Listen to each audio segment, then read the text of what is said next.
Hey, how's it going everybody? It's your boy. Now some of you may be familiar with the news that's come out about certain box office receipts in regards to two films. Two remarkably similar films in fact. I am referring to Joker and a film that not many people may be aware of, funnily enough, but certainly some of you out there may have heard about this. You may have seen certain progressive rags go on about it constantly. Cuck. Yes, I am not kidding. This is the film.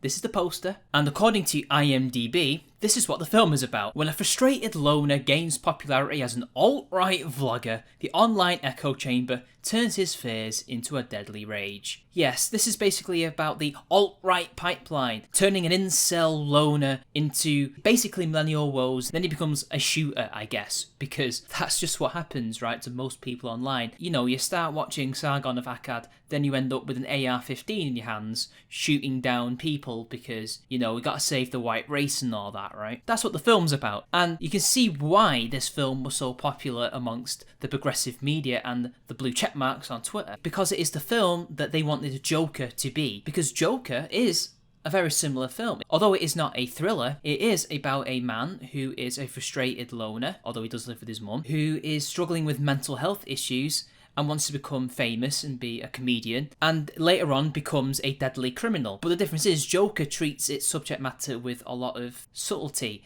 and we feel sorry for Arthur Fleck as he becomes Joker. You know, we do feel sympathy for him. He's not a good guy, but he's not particularly a bad guy. He becomes Joker not really through his own choice. It's kind of like society forced him. But Cuck just does away with that completely. There's no subtlety. There is no nuance to the film. It's just what happens. Straight white males online. Ooh, aren't they evil? Aren't they scary? This is what could happen. Even though it's happened like, what, twice? And there's been how many Bernie bros that have gone out and shot people? About 2 as well. But anyway, the box office receipts are in. Now, as you know, Joker was a really, really successful film. It was a sleeper hit in many ways. Nobody really thought that it would be as good as it was. It really is a modern classic. Nor did anybody think it would be that successful. It blew the box office wide open with an astounding take of about $1 billion. This is what Google says it is. Now, what did Cuck get? 0. Nada. Zilch. Nout. Nothing. It apparently did not make a dime at the box office. Didn't make a pound, didn't make a euro. It didn't make any kind of money at the box office. And it was released to a limited run. How the hell did a film that got so much exposure via Joker and also by the progressive media, because they were trying to push this film onto people, how did this film not make any money? It just astounds me that a film could make no money at all. Even the lowest grossing films ever have made money. Admittedly not much. I think one Madonna film at launch, I think it got only about 50 quid or something like that. It's ridiculous.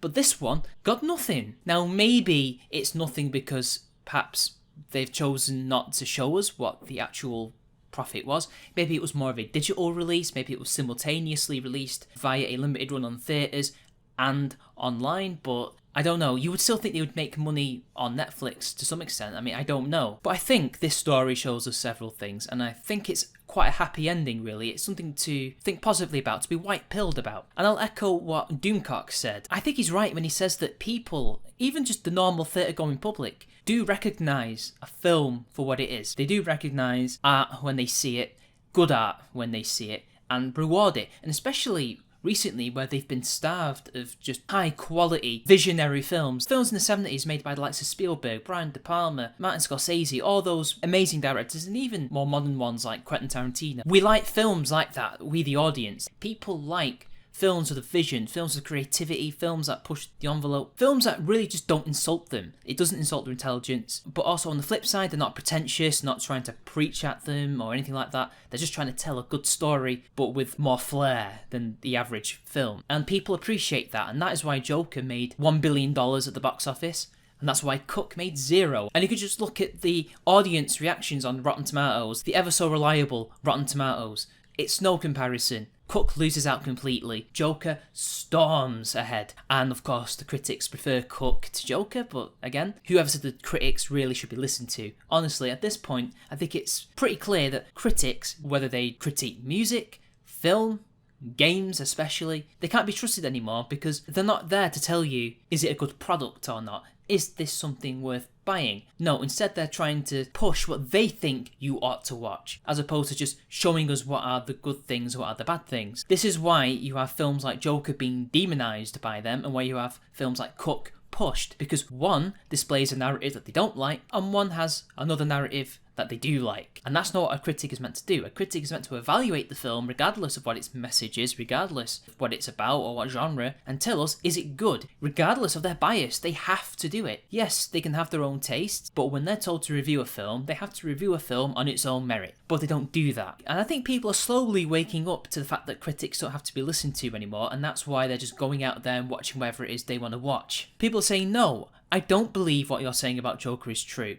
I'm going to watch it and find out for myself if it's good. No, I don't really like the look of Cuck. I've seen the synopsis. I don't like that at all. It's insulting. What self-respecting moviegoer, regardless of race, it doesn't matter if you're white, black or whatever, what self-respecting moviegoer would watch a film like Cuck? Not many people, because apparently it didn't even make any money. I assume they must have just pirated it, because there are reviews on it. There are reviews on IMDb, which has a 5.9 on there, and then on Google I've seen reviews from people. I don't know if it's necessarily a troll, but some of them start off a bit trollish, then they actually do review the film and basically say that it's just a preachy, leftist propaganda piece. That's literally all it is, and it's not worth anybody's time. When I first found out that Cuck had $0 at the box office, I just couldn't believe it. And I searched around, guys, I really did. I searched. I tried to find some kind of receipt. I couldn't. There's a website that details all the money that films make over the course of the year, and it's made nothing. There's nothing on it. Either they're just so embarrassed about the actual takings, which must be really small, that they're just not telling anybody, or it really is zero, in which case this is the biggest fail in film history. This has to be. Can't be another film that has never made money. I can't think of any. Only films that never get released, ever, don't make money. Films that get released, even if it's very, very limited, they make money. People find out about it. And loads of people were exposed to it via the media. And yet Cuck still failed. And I think it shows one last thing, that at least regards to certain films, at least in regards to certain types of media, most people don't like political propaganda pieces just thrown at them like the media did in regards to Cuck.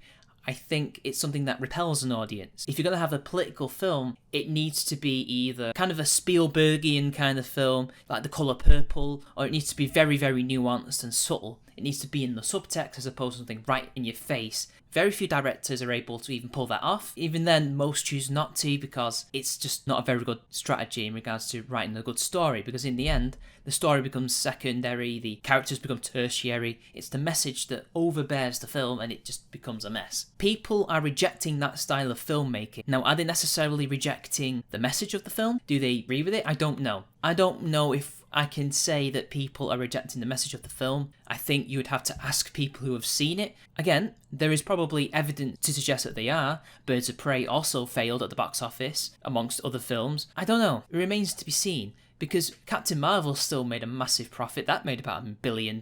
Now, is that because it's Marvel? Or is it because it's a leftist film? Well, anyway, I don't know, guys. What do you think? I'll leave it up to you. But anyway, I've got to get going now. So until next time, it's been your boy, and I'll see you later.